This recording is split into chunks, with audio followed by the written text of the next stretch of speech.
What's up, y'all? It's QDC Quad Creator. Today is day one of Law 48 Laws of Power. I will be breaking these laws down in my term, not book terms, and I will show you how to apply these laws to your everyday life without losing yourself. So with that being said, let's get into the 48 Laws of Power. Let's just say power isn't about a skill, it's about how people feel around you. That's first thing first. Power isn't a skill, it's about how people feel around you. Most people stay powerless because they don't understand how power actually works. So with that being said, let's jump into the first law of the 48 laws of power. Law 1, never outshine the master. Quick question. Like, have you ever noticed how the most talented person in a room is normally the first person to get pushed out? Or why bosses promote loyalty over talent or faster than talent? That's this law, okay? Law 1 isn't about being small. Law 1 is about having strategy, okay? I say that because it's not about dimming your light. It's really about redirecting your light, especially if you're not your own master yet, if that makes sense. For me, I feel like law 1 really means it don't mean play small or let people control you or let other people have power over you. I take it as power is about perception, not just talent, okay? And sometimes when other people in a higher position than you or a higher rank or have a little bit of authority over you, say your boss, you at work and you corrected your boss publicly in front of people, then all of a sudden your hours get cut short from work. That's this law, okay? It's basically showing that you outshine the master. In this situation, your boss is the master. So if you corrected your boss in front of other people, that made your boss feel threatened type, okay? It made your boss feel threatened and exposed. And they use their power, they use their authority to get back at you. You feel me? That's why it's never good to outshine the master. Outshining don't always look like flexing on somebody. Outshining is really growing, okay? Like, you don't have to flex on nobody and to be outshining them. You can just really grow, especially like if you not the same person that you was before, the people you used to hang out with, the people you used to kick it with, they're going to look at you like you flexing on them when you really just growing, okay? And like the mistakes that people make, and they don't even know that the mistakes that they making, oversharing ideas too early. That's a mistake that people be making and make people feel like you trying to override them type, okay? Just like if you at your workspace or anything like that, you're an employee. An employee is way faster than the boss. It work harder than the boss. It move quicker and everything like that. The boss gonna try to criticize and try to stop the growth because of just that, because it feel like you outshining them. They feel exposed. And when you're doing things like that, you have to be mindful. Like I said, it's all about playing smart. It's not about shrinking yourself. It's not about letting somebody control you. It's about playing smart in a situation that you're in, especially if you're not your own master now yet. People don't reward you for making them feel replaceable. So with that being said, like if you make your boss feel like they're not doing their job, they're not gonna pat you on the back because you outshine them. They actually gonna feel some type of way because you threaten their ego. And sometimes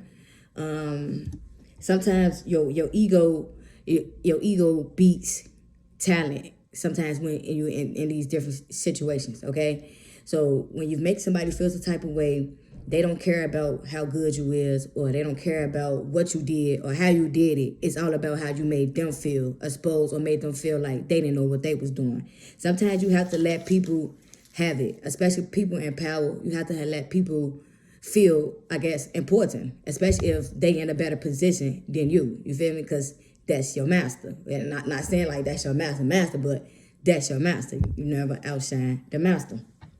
And like, I feel like you gotta let people feel like they in control. Like, people in power take credit temporarily, just temporarily, until you become your own master. You have to ask questions instead of making statements. You feel me? Like, you gotta make people that's in power feel comfortable in their position. Because if you don't make them feel comfortable in their position, they will feel like you are challenging them when it's really not that. You feel me? So like I said, it's all about playing smart and moving smart. Okay, it's not about the toughest person that lasts long. It's not about the toughest person who win. It's really about the smartest. Okay, you gotta know how to move. Okay, and sometimes you have to build quietly until you don't need permission. Like, we all be in a spot where we need somebody. Okay, and if you outshine your master in that spot where you need somebody, that can actually mess you up in the long run if you trying to outshine the master. Like I said, you don't have to dim your light. You just have to redirect it, because at the end of the day, we all, in order for us to get somewhere, we all have to be under somebody, okay? So we have to let these people have their power and let these people feel important, because if you outshine them, then that's when the problem kick in at, okay? Power isn't about skill. It's about how people feel around you. And that's what a lot of people get mistaken and messed up at, because they think it's a skill to have, but it's not. It's really about how people feel around you. Like I said, it doesn't mean play small. It just means don't threaten the ego of someone who has power over you without you have leverage, until you have leverage, if that makes sense.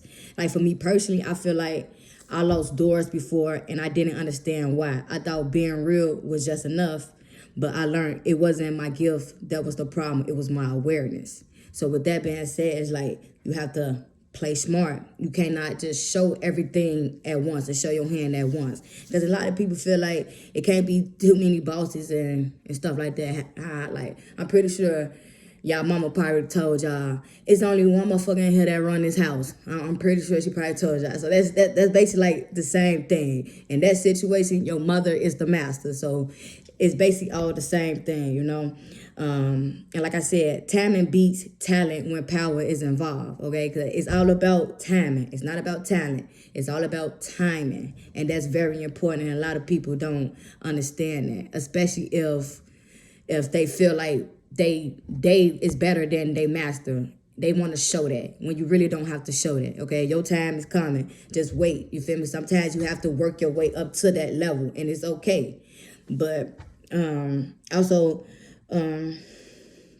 like I said, you make them feel smart, not small. Like your boss, you feel me? It's not like you jerking their ego or you ass kissing or anything like that. It's just that you playing it small. You playing it smart.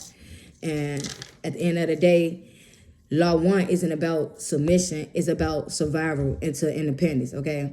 With that being said, what I mean when I say that is about submission. It's about survival until independence. Until you able to be your own master, you will have to participate in other people's games, if that makes sense. You got to move like you playing chess. You can't be a firework. You can't be popping off and trying to be bigger than the program when your master is the program. You have to wait your time. You have to wait your turn. With that being said, I just feel like that's what I think it means for me. If you feel like it means something different for you, put it in the comments. Like, share, comment on this video. If you want day 2 of Law 48, comment 48. Like this video, subscribe. And remember, power is learned, not given.